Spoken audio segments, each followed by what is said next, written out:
Inilah yang kita akan bahas hari ini. Wanita dirindukan surga. Ya, saya dikasih judul menjemput rezeki, tapi rasa-rasanya judul ini yang lebih tepat. Wanita dirindukan surga. Mau dirindukan surga, Ibu? Apalagi ibu-ibu ini yang depan saya yang sudah muka-muka sakaratil maut. Mau? 4 aja syaratnya, Bu. Catat. Ini oleh-oleh pulang pengajian. Ada ibu-ibu di Makassar pulang pengajian tidak ada oleh-olehnya. Saya tanya, gimana pengajiannya? Alhamdulillah, hebat. Bagaimana ceramahnya? Hebat memang itu Ustaz, jago dia ceramah. Apa dia bilang? Saya sudah lupa Ustaz. 1 jam kita ceramah tidak ada dia ingat. Nah, itu pentingnya bawa buku, dicatat. Karena ibu-ibu ini yang sudah usia-usia senja, otaknya ini ibarat kaset sudah kusut. Cicilan belum lunas, suami mau kawin lagi, anak rewel, kan repot itu otaknya. Nah, maka kalau dicatat, ibu saya di rumah, biasa kalau ada saya tulis lebar-lebar besar baru saya tempel dekat panci. Kenapa? Karena panci paling sering dikunjungi. Atau cermin. Nah, itu ibu catatannya tempel di cermin nanti itu, Bu. Suruh anaknya ketik baik-baik, rapi, tempel di cermin supaya selalu diingat. Ini 4 aja syaratnya ibu dirindukan surga. Tidak ada hadis mengatakan laki-laki dirindukan surga. 1, kata Nabi, aqimis salah, dirikan sholat. Bingung saya, kenapa ini dikhususkan perempuan? Dirikan sholat. Kalau mau dirindukan surga, oh usut punya usut. Ternyata perempuan memang paling sering lalai dalam sholat. Kapan Ustaz? 1, selesai haid. Tuh kalau iman tidak baik, bisa haidnya 4 hari, dia tambah bonus 2 hari. Ya kan? Iya. Dia bilang suaminya, biasanya haid cuma 4 hari. Ini sudah hari ke-6 kau belum sholat. Belum bersih. Iya toh? Dia bilang suaminya, bohong, masih ada sedikit-sedikit. Dia lagi suaminya, serius lu? Apa serius? Saya kasih lihat kau. Iya toh? Nipu diri sendiri. Malah dia nanya sama saya, Ustadz, katanya kalau selesai haid subuh baru mulai sholat. Subuh kesiangan. Dia bilang, ya sudah, besok lagi saya sholat. Tidak boleh. Duhur bersih, duhur sholat. Isya bersih, ibu nih sudah maghrib. Begitu mandi, rasa-rasanya saya sudah bersih. Jam 10 malam bersih, wajib mandi junub. Selesai sholat, tidak boleh nunggu isya subuh. Ini yang banyak ini isya. Padahal sudah bersih malamnya, dia cek, sudah bersih nih. Jam 10, sudah bersih. Mandi, sholat, meskipun sudah jam 11 malam. Ya, apalagi nifas. Ini banyak yang salah paham nifas. Katanya nifas harus 40 hari. Siapa yang bilang? Nifas itu tidak harus 40 hari. Bisa jadi lebih 40 hari. Bisa jadi cuma 10 hari. Tergantung ibu bersih atau tidak. Ada teman saya, selesai melahirkan istrinya, dia pergi beli Indomie 1 dos. Saya bilang, apa hubungannya? Ini kan isinya 40 bungkus Ustaz. Jadi 1 hari 1 bungkus, kalau habis ini sudah bersih istri saya. Ayo. Kapan lagi perempuan banyak tidak sholat? Kalau ada pesta. Mukanya dia kira tembok. Coklat, biru, abu-abu, krem. Beleng-beleng. Ini ibu-ibu sekarang ini banyak perempuan palsu. Mohon maaf ya, kalau marah-marah aja. Siapa suruh undang saya? Sekarang banyak perempuan-perempuan palsu. Bulu matanya panjang, palsu. Matanya biru, palsu. Bibirnya merah, palsu. Pipinya biru, palsu. Alisnya tebal, palsu. Pantatnya gabus. Iya toh? Bu, ada kenalan saya Orang kaya. Itu kalau dia tunjuk-tunjuk kapalnya, tanker, suaminya bilang, ini Ustaz. Ya, kalau bunyi ayam kukuruku, masuk uang saya 200 juta. Disewa tiap hari 200 juta. Kalau ini Ustaz, 75 juta satu hari. Istrinya Bu, tidak bisa, tidak yakin orang dia istri orang kaya. Sederhana pakaiannya. Akhirnya apa? Semua orang kalau lewat, orang kagum. Tahu enggak? Orang kaya loh itu. Sederhana pakaiannya. Enggak glamor. Orang jadi teladan. Kenapa? Dia kaya tapi tidak macam-macam pakaiannya. Orang senang lihat. Ini sudah enggak kaya, enggak terkenal. Udah ganyang. Kayak sudah tabrak tiang listrik. Beleng-beleng. Tahu beleng-beleng? Dongo. Tahu dongo? Beleng-beleng. Tahu beleng-beleng? Dongo. Tahu dongo? Beleng-beleng. Beleng-beleng itu Rocky Gerung bilang dungu. Dungu atau oon. Tahu oon? Es krim ditiup. Itu beleng-beleng itu. Cuk, banyak perempuan tidak sholat gara-gara make up. Hah? Make up. Nah. Make up.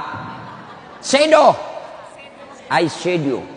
Oh, malah ada model baru saya lihat Ibu. Dikasih lebih lagi putih-putih di sininya. Apa bedanya sama belek? Ayo. Sekarang ini kita dibodoh-bodohi sama artis. Memangnya artis idola kalian?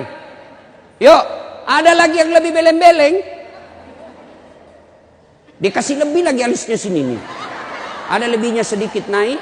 Begini modelnya. Saya bilang kenapa lagi dikasih lebih? Dia bilang seperti artis Korea. Wah! Artis Korea baru sudah pensiun. Apa ini dibodoh-bodohi sama make up?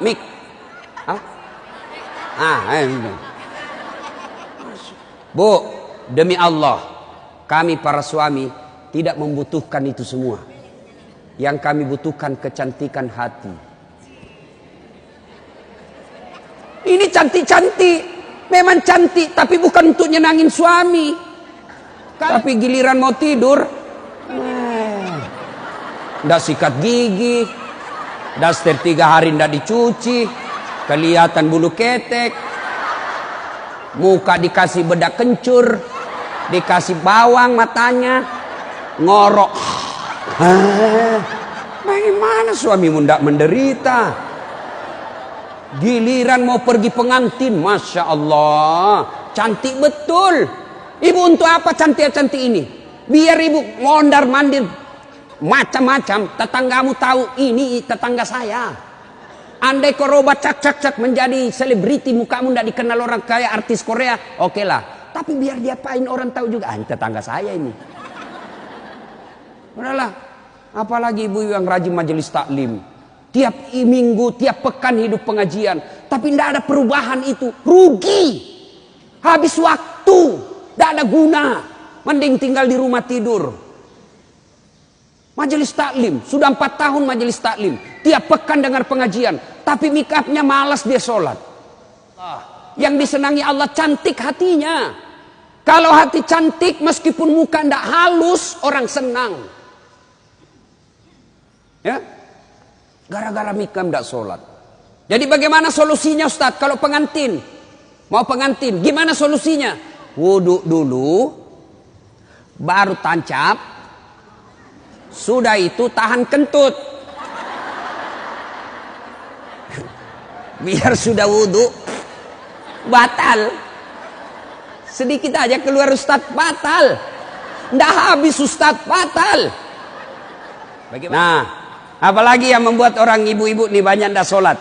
Selesai haid, nifas, make up. Yang keempat, apa? Jilbab.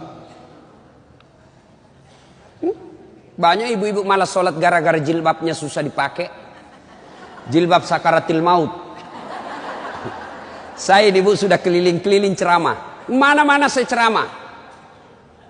Saya ke Filipina Selatan, jilbabnya orang Melayu sana, segitiga saja, satu peniti, selesai. Malaysia juga begitu. Saudi malah satu lubang masuk, selesai. Tapi coba lihat jilbabnya ibu Indonesia. Ngeri bu. Ada kayak ada talinya 2 meter, diikat-ikat. Disimpan di lehernya. Itu diikat lehernya. Lalu dikasih kembang. Sudah tidak bisa goyang itu lehernya. Nah, iya toh? 3 lapis. Ini penutup kepalanya 3 lapis. Ada kuningnya, abu-abu, coklat. Dikasih mereng lagi sedikit. Coba. Lalu ada kayak pohon di belakang. Biasa kalau ada pengganti. Gimana caranya dia pakai ini ya? Nah, sudah diikat lehernya. Pakai pula rok yang sempit. Rok sempit. Jalanlah dia. Dia bilang suaminya, buru-buru bu. Katanya, tunggu sebentar pak. Beleng-beleng. Beleng-beleng. Coba kalau lebar, kan enak lari dikejar anjing.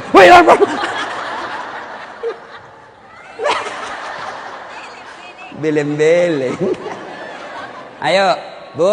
Sudah berapa tahun majelis taklim? Sudah berapa tahun hadir pengajian sini? 5 tahun. Mestinya pakaian seperti itu ditinggalkan.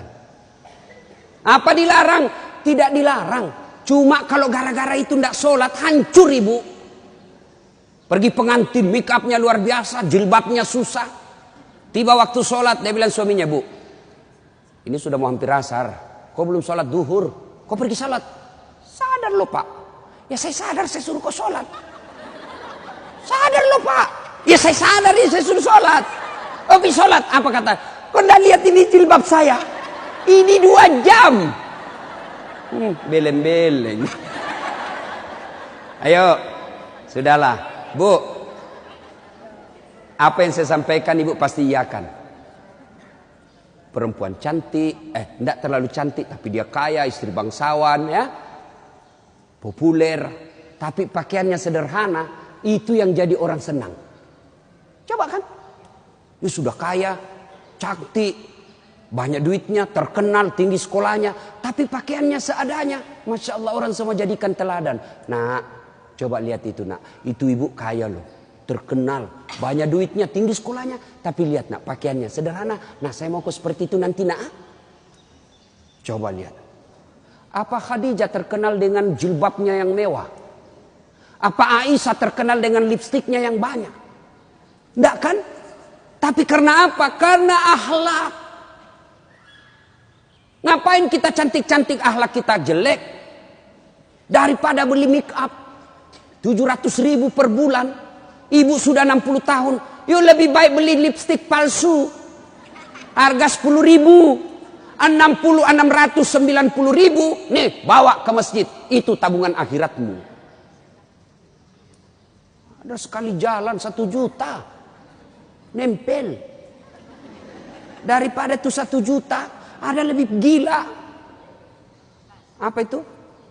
Saya pernah lewat di Makassar, salon, gambar jari-jari begini. Saya tanya sopirku, apa itu? Ini salon Ustadz. Salon apa? Ibu-ibu gunting-gunting kuku. Apa namanya bu? Dia tahu semua ini. Apaan? 25.000 satu jari. Berarti 10 jari. 250.000. Apa lebih tidak enak itu 250.000 kau tabung untuk akhiratmu dikubur? 250.000 hanya untuk potong kuku. Lipstick 20.000. Eyeshadow 70.000. Ini alis 70.000. Sudah berapa habis duit kita? Ya? Dengar ini yang suka cukur-cukur alis. Laknat Allah, kata Nabi, bagi mereka yang mencabut dan mencukur alisnya. Tuh, tidak usah baku lihat ibu. Boleh gambar alis, boleh, tapi jangan pakai tato. Ini tato alisnya. Tak haram itu bu. Mau gambar alis silahkan, pakai pensil celak. Nggak ada pensil celah Ustaz, cari krayonnya anak.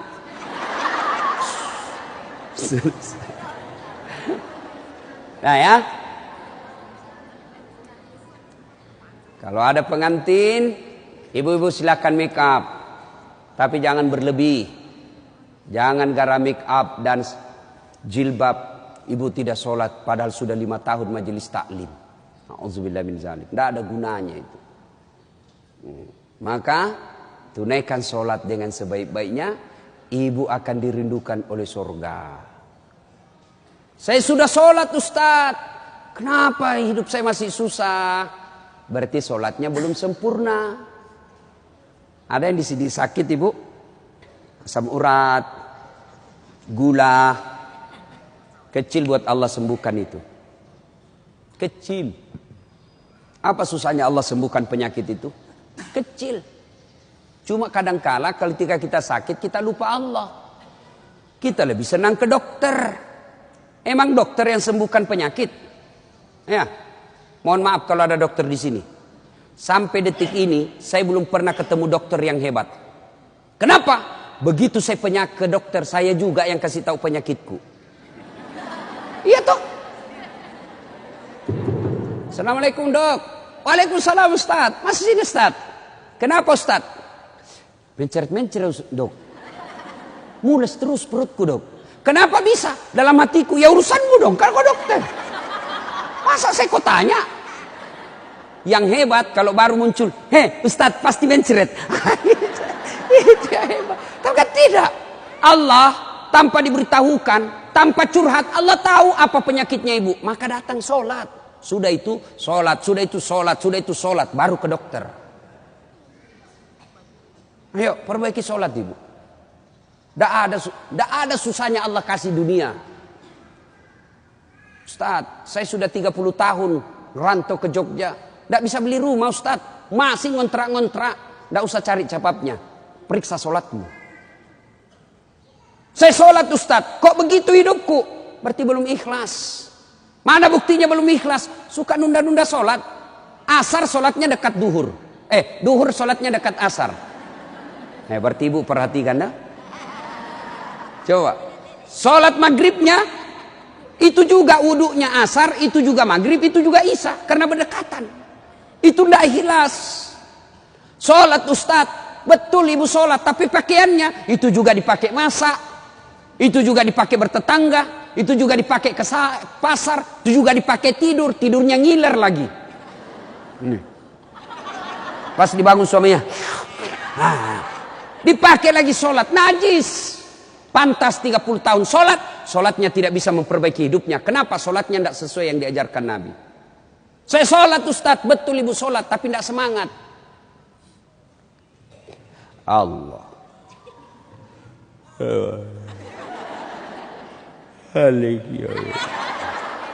Iya kena.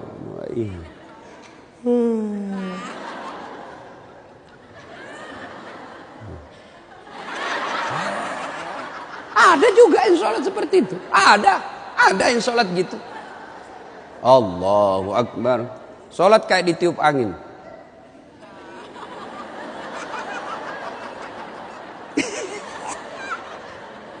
Ayo, ada juga yang sholat semangat. No. Jangan ketawa karena ibu membayangkan diri sendiri. Ada juga yang sholat cari duit. Allahu Akbar. Iya kena budu'i. Duit saya tadi 100. Beli sayur 50.000. Beli pulsa 20.000. Allahu Akbar. Mana yang 30 ya? Allah. Selamat. Oh di bawah sadel lah. Sepanjang sholat cari duit. Apalagi ibu sholat sambil masak. Canggih betul ini. Allahu Akbar. Tiba-tiba bau hangus. Allahu Akbar. Pantas 30 tahun sholat. Maka majelis taklim yang baik, majelis taklim yang faedah, majelis taklim yang manfaat, ada perubahan setelah dia ikut majelis taklim. Mungkin sebelum majelis taklim seperti itu sholatnya. Pulang majelis taklim tidak seperti itu lagi. Ada perubahan. Ya. Karena juga itu majelis taklim saya lihat lomba baju seragam. Malah ada yang curhat sama saya, Ustadz bubar saya majelis taklim Ustadz. Kenapa? Belum lunas seragam kita, ada lagi yang baru. Nah, itu. Padahal yang mau beli pengat seragam ini ya pengurusnya. Pengurusnya hanya 5 orang aja. Ya, yang kaya-kaya. Ini aja yang berdiskusi 5 orang. Ini jelek mulai kabur, nih ada nih yang baru, ganti lagi. Orang belum lunas diganti lagi. Majelis taklim yang baik bukan yang banyak seragamnya, tapi yang tambah ilmunya, tambah akhlaknya. Itu yang baik. Ya. Perbaiki sholat. Bu ya. Bu. Sholatullah. Mullah. Ala toha. Sholatullah. Salamullah. Ala yasin habibillah. Biasanya kalau saya ceramah ada air di samping saya. Cari-cari ini dilupa ini panitia. Satu ya. Satu ibu. Sholat. Maka ibu. Halo ibu. Ibu ndak usah cemas kalau anaknya ndak tahu bahasa Inggris. Ibu ndak usah cemas kalau anaknya ndak tahu bahasa Korea. Ibu ndak usah cemas kalau anaknya ndak punya kerja, pengangguran. Ndak usah cemas. Yang ibu cemaskan kalau anaknya sudah mau dilamar masih tidak sholat. Itu yang ibu perlu cemaskan. Ya, kan ibu-ibu sekarang hebat betul anaknya Ustaz. Kenapa? Tuh masih SD sudah pintar bahasa Inggris. Apa hebatnya? Banyak yang begitu. Ndak percaya? Ibu ke Inggris. Demi Allah bu, anak-anak di sana baru belajar bicara pakai bahasa Inggris. Apa yang hebat? Banyak yang begitu. Yang hebat anaknya ibu, sampean punya anak, panjenengan punya anak, pergi majelis taklim, pergi ke pasar, anaknya yang masih SMA nelpon ibunya, matur nuwun bu, ini sudah duhur, bu sudah sholat enggak? Ibu sudah kaya itu. Asar lagi nelpon lagi anaknya. Mak, lagi di mana mak? Masih di tempat kajian nak, masih di tempat arisan. Mak, ini sudah asar. Jangan sampai ibu sibuk ngurus arisan lupa sholat. Itu anakmu yang kaya. Pernah di SMS begitu anaknya bu? Pernah? Paling di SMS, mak kirimi pulsa. Maka ibu dari kecil anak-anak diperkenalkan sholat. Ya. Mau dirindukan surga, syarat pertama aqimis shalah, dirikan sholat. Tidak cukup yang 5 waktu, tambah sunnah. Sunnah apa Ustadz? Yang sederhana. 1, sholat sunnah duha. Ibu-ibu, ada ndak di sini yang punya tanah 1 juta hektar? Anda usah 1 juta. 100 hektar ada di sini bu? Ada? Tidak ada. Tapi ibu mau tidak punya harta lebih dari 100 hektar? Lebih dari 1 provinsi. Mau? Itulah sholat sunat fajar. Ayo. 2 rakaat sebelum ibu sholat subuh. Itu nanti ketika ditimbang kata Nabi. Yang 2 rakaat ini lebih berat 2 rakaat ketimbang dunia dan isinya. Tuh sholat duha. Sholat fajar. 2 rakaat. 2 rakaat saja ibu. 2. Coba. Sudah pagi-pagi. Anak sudah pergi sekolah. Suami sudah pada bekerja. Pekerjaan rumah sudah tuntas. Jam 8. Jam 9. Yuk sholat duha. Sholat duha. Bagaimana caranya? Sama sholat sunnah biasa. Bedanya niat. Nih yang biasa ibu-ibu tanyakan. Ustaz apa niatnya? Bu. Niat itu bukan bahasa mulut. Niat itu bukan bahasa lisan. Niat itu di sini. Usolli itu hanya ulama Melayu yang ngajarkan. Mau pakai boleh, tidak mau pakai sah. Coba lihat orang Arab kalau ibu pergi umroh. Coba lihat umumnya orang Arab. Jalan, berdiri langsung Allahu Akbar. Iya toh? Kalau kita kan lama dulu ibu, loading.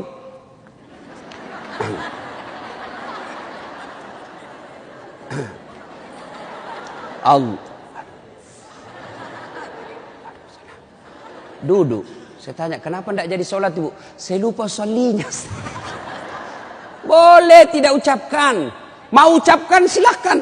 Sholli sunnatal duha. Raka'ataini lillahi ta'ala. Saya niat sholat sunnah duha. 2 rakaat. Sunnah hukumnya bagi saya lillahi ta'ala. Allahu Akbar. Tuh. Tidak hafal juga itu Ustaz. Ambil jalan pintas. Berdiri tegak. Menghadap ke kiblat, baru ibu bilang begini, Tuhan, sholat sunnah duha ya, Allahu Akbar. Boleh, benar boleh bu. 2 rakaat berikutnya ulang lagi, Tuhan, masih seperti yang tadi, Allahu Akbar. Boleh, benar. Daripada ibu nunggu bahasa Arabnya, ndak hafal, ibu ndak sholat. Itu sholat duha ibu. Hei, bu, suami pergi cari nafkah. Anak sudah pergi sekolah. Ibu sholat duha. 2 rakaat salam, 2 rakaat salam, 2 rakaat salam, 2 rakaat salam. Boleh 2 rakaat. Bagus 4 rakaat. Lebih utama lagi 6 rakaat. Lebih mulia lagi 8 rakaat. Boleh 2? Boleh. Kalau ibu sibuk 2 aja boleh. Bacaannya sama sholat sunnah yang lain. Nggak hafal banyak ayat-ayat Ustaz. Ya sudah yang ibu hafal aja. Kul-kul ya sudah kul-kul aja.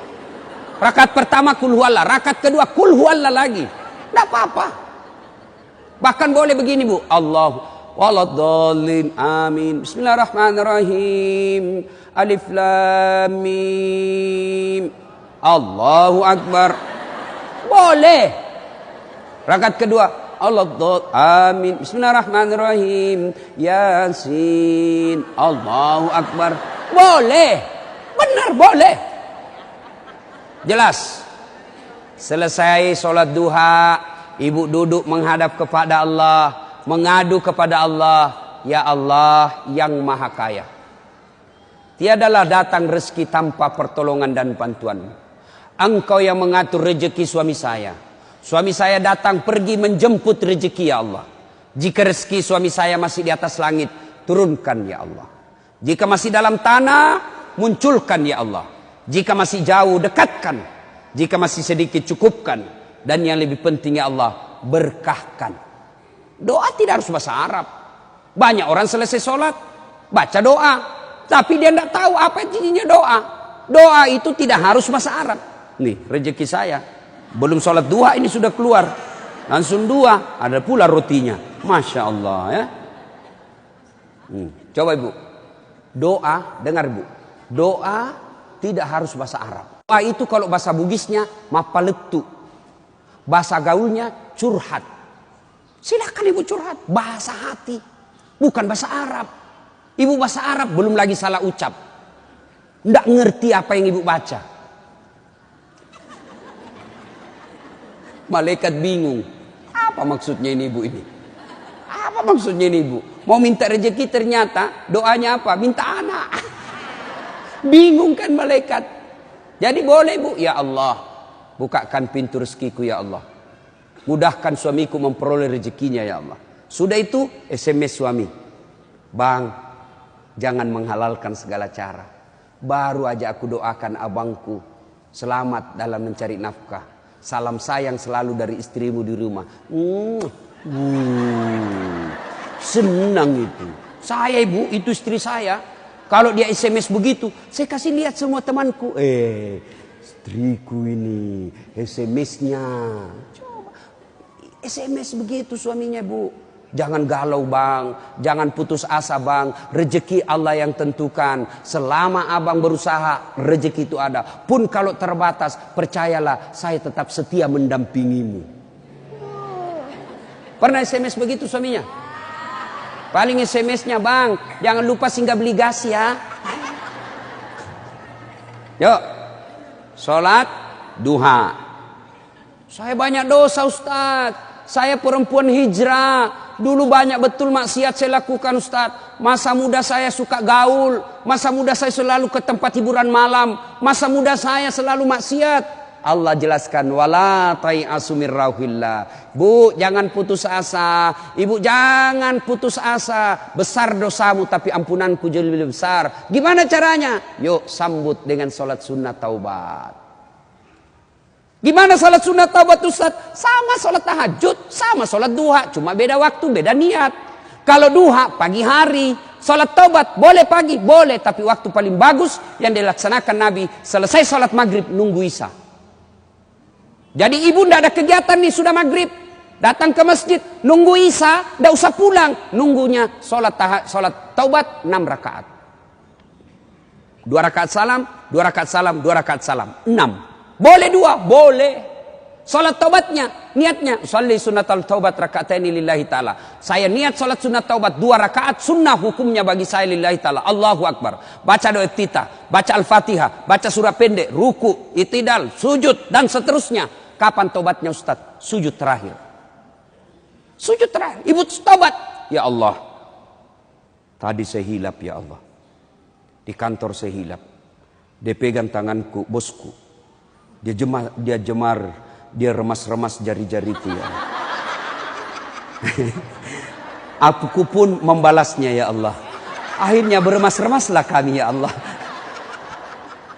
Ya Allah, saya hilap ya Allah. Maafkan saya ya Allah. Rabbana la tusik qulubana ba'da is hadaitana wa hab lana min ladunka rahmah. Ya Allah, saya hilap ya Allah. Ampuni saya. Jangan engkau palingkan hati hamba. Jangan engkau sesatkan hati hamba setelah engkau berikan hidayah ya Allah. Ampuni saya ya Allah. Allah ampuni. Yang penting tobatnya tobatan nasuha. Jangan tobat ibu hamil. Ibu-ibu masih ingat waktu hamil? Melahirkan. Ingat waktu melahirkan? Tidak mau lagi saya Pak. Tobat. Hancur saya Pak. Tidak mau lagi saya. Terakhir ini saya hamil. Terakhir Pak. Tidak mau lagi saya hamil. Terakhir tidak mau lagi. 6 bulan kemudian. Hamil lagi. Ya. Nah. Banyak jenis-jenis sholat sunnah. Tapi lain waktu kita laksanakan. Lain waktu kita lanjut. Pertama, dirindukan surga. Dirikan sholat.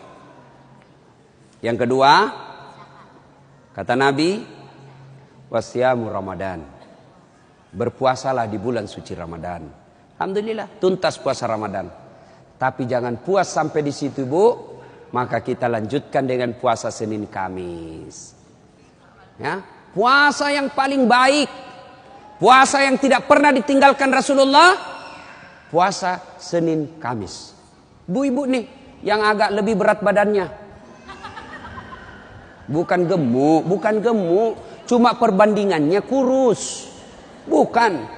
Orang bilang, Ustadz kurus betul. Bukan kurus, kamu yang gendut.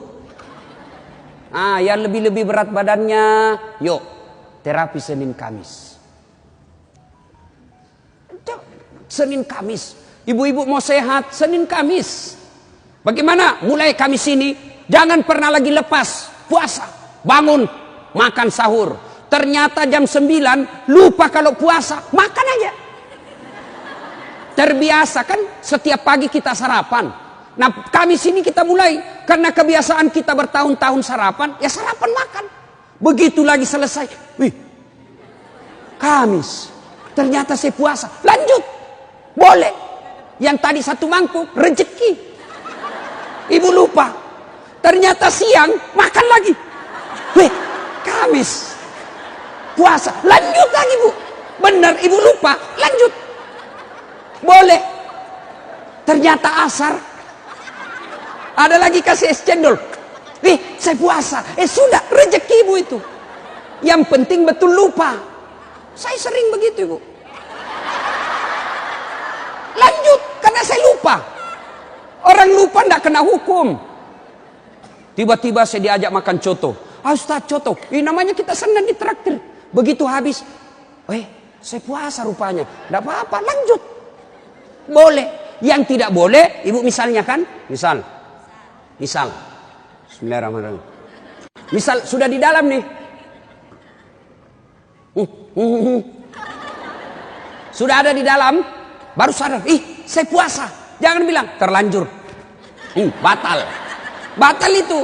Maka kalau dia sudah di dalam mulut, langsung ingat saya puasa, muntahkan, cuci, sah. Biar ibu 3 kali makan dalam sehari, yang penting betul-betul lupa. Begitu kan, ma makan puasa, oh iya nak, sah. Coba ibu besok, mulai hari Kamis ini.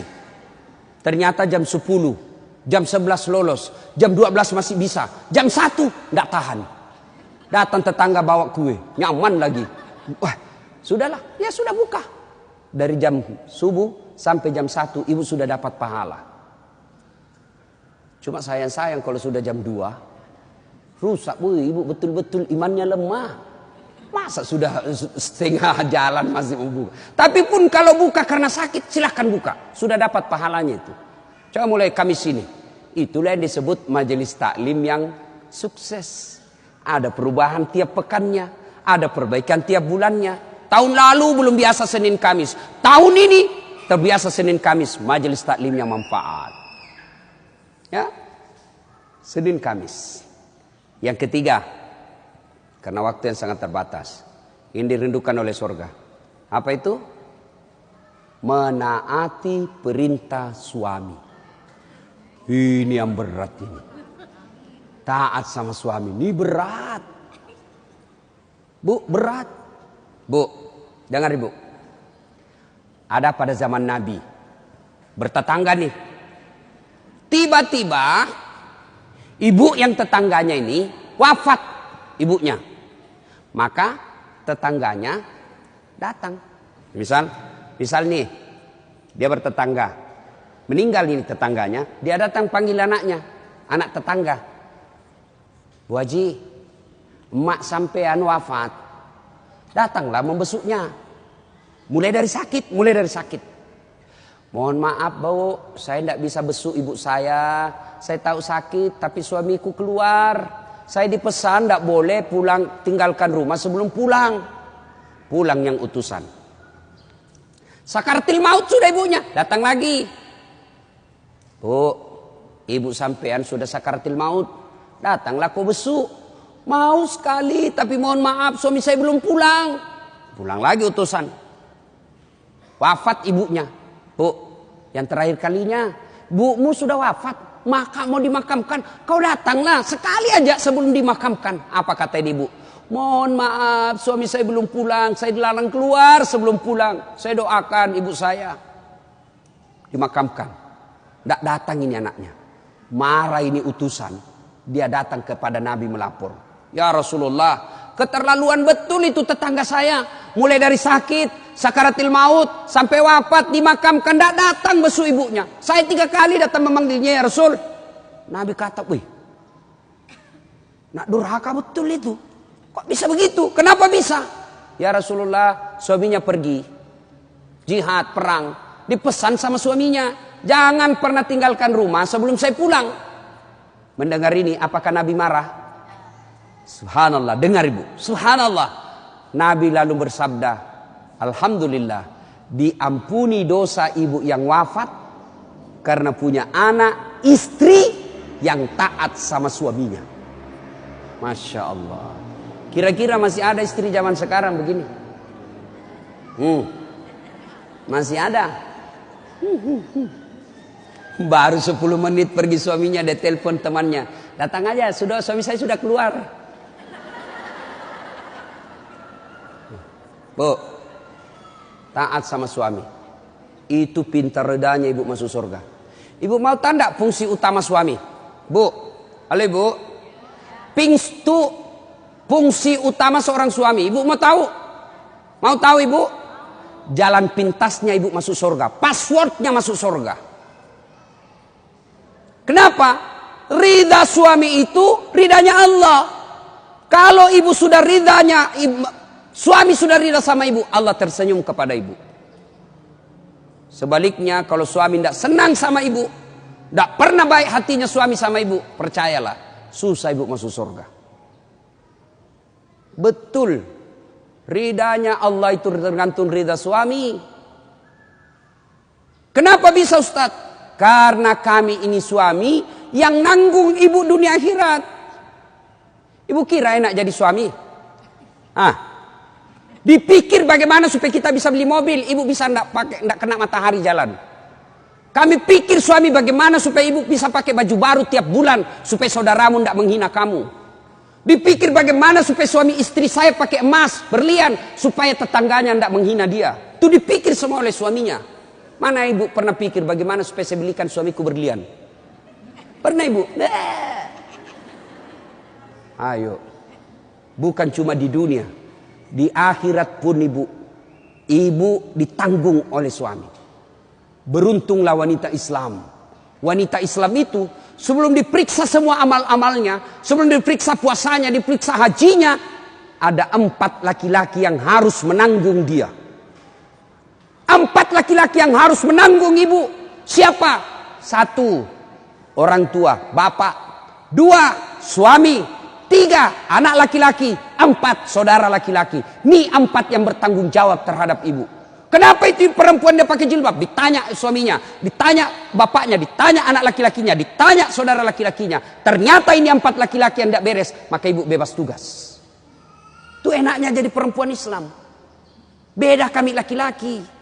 Biar kami sholat, ketua majelis ulama, hafal Quran, istrinya tidak pakai jilbab, istrinya tukang gosip, istrinya tidak puasa, istrinya tidak nutup aurat, istrinya tidak sholat. Demi Allah, ku ampusakum wa ahliku. Suamimu, nih kau masuk neraka sama istrimu. Ditanggung ibu dunia sampai akhirat.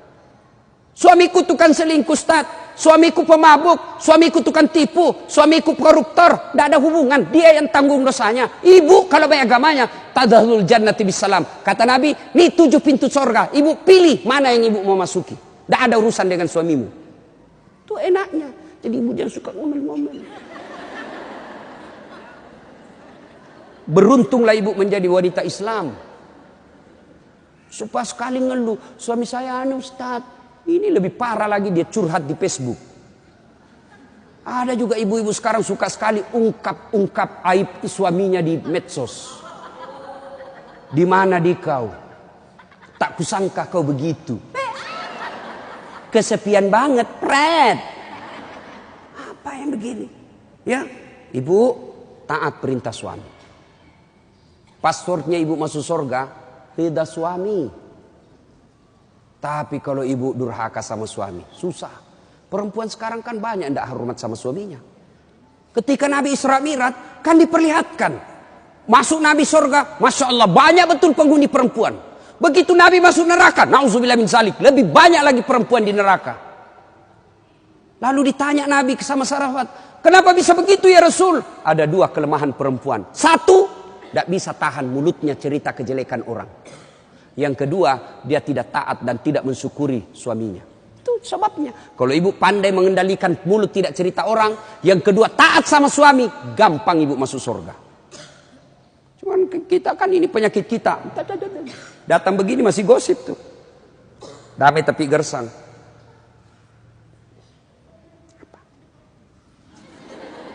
Apa? Apa sih? Tidak gue tahu bertanya dong. Saya pun digosip. Begitu saya lewat, itu juga bajunya waktu di TV One. Ada urusan. Nenek ibu ini. Palsu. Aku tahu. Hitam itu di gelangnya. Palsu. Palsu lipstiknya. Kenapa kau tahu? Tuh melengket di giginya. Semua dia.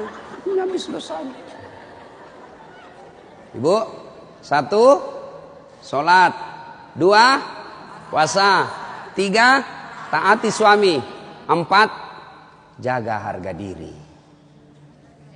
Jaga harga diri. Bagaimana menjaga harga diri seorang perempuan? Bermula dari pakaian. Ibu-ibu jangan lagi pakai jilbab apa itu. Untung sekarang kan ada istilah jilbab syar'i. Dulu kan ada ibu-ibu pakai jilbab tapi ketat. Celananya ketat, bajunya ketat. Akhirnya apa? Jalan seperti orang di kampungku bilang buras. Tahu buras ibu? Hah? Lontong. Lontong. Coba lontong kalau dibuka kan masih ada kentara itu anunya, bekas-bekas ikatannya. Bu, wanita soleha, istri yang baik, pakaiannya tidak seperti itu.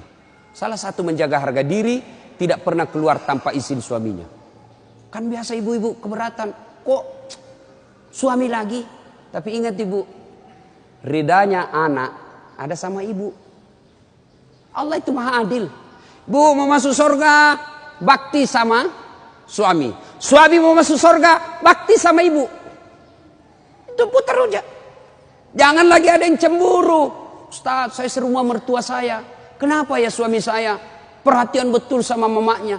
Sudah punya anak yang lain. Kok suami saya terus dibebani, beli ini, minta sama suami. Saya bilang, bu sadar dong bu.